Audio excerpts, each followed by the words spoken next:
Welcome back to Making the Madness on YouTube. Today we've got some injury news. Jalen Johnson for Duke. He is out with an injury.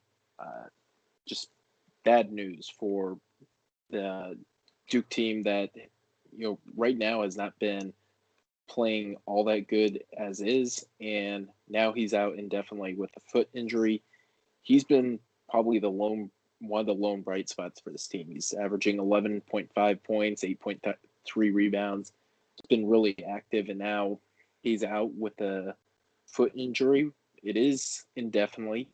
If that's Grayson Allen, that means one game. So maybe it is just one game for Johnson, but prepare not knowing, I guess, would be a good way of putting things. So we don't really know what we'll see out of this injury, how long it would last, but certainly not good news for the Duke Blue Devils. Yeah, and as we're recording this, it's a day the news came out, December 15th, 2020, the day before Duke travels to play Notre Dame tomorrow. But the real thing for me is, what does this mean for Duke? And I think one thing, Mark Williams needs to get more minutes. He was a fringe top 30 guy. Maybe he's inside the top 30 at the end of the rankings cycle. I'm a big Mark Williams guy. 7-footer, 7'4" wingspan, really solid athlete for the size. He's a really good defender. That's what you get with Mark Williams. You get a guy who can defend, and he can get some putbacks. He can throw down some lobs. He's a rim runner. He won't, be a Zion or Vernon Carey kind of guy creating for himself down low, but he's going to be a guy that you need getting minutes, and he's just different than Jalen Johnson. Johnson can stretch the floor. He looks for shots. Williams can do that, but other than Williams, you have Jamin Brakefield, who's one of the better shooters on the team. But if you have him in, you can have him alongside Matthew Hurt, have your two best shooters in the lineup at the same time at the 4 and 5. But the defense there is going to be a big problem because neither are that good of defenders. So that could be an issue. But if they're down in a game, expect to see a lot of Brakefield and Hurt together.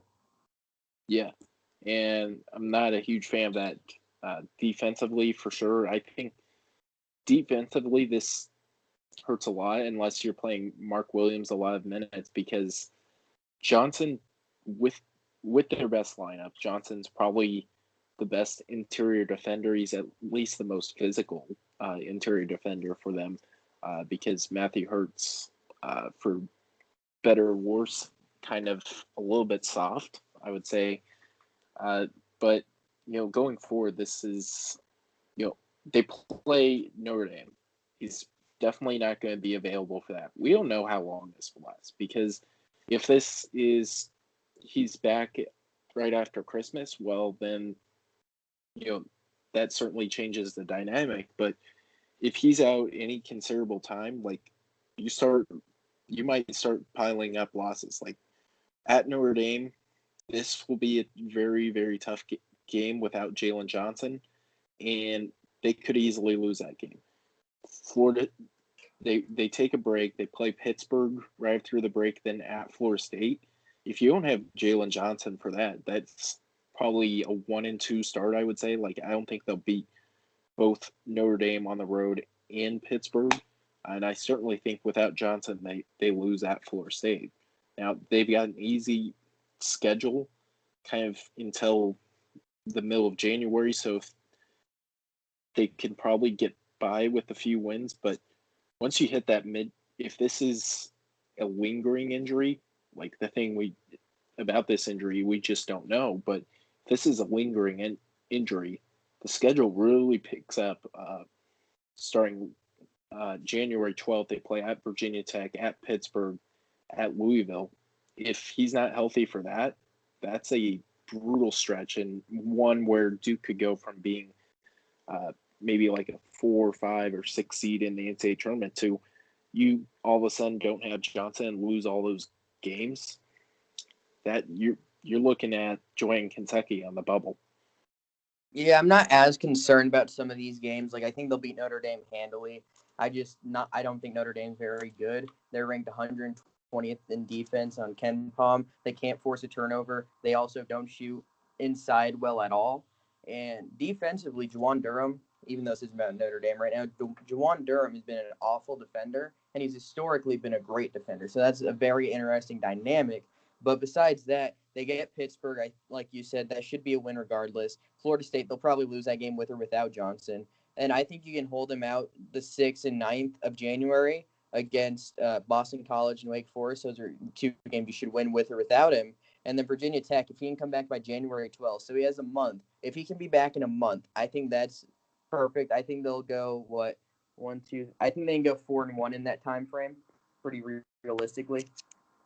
Yeah, I think 3-2 would be my guess over the net. Like if he misses the next 5, I think they'll go 3-2. But that's my pick. Maybe 4-1, 3-2, something like that would be my best guess for them.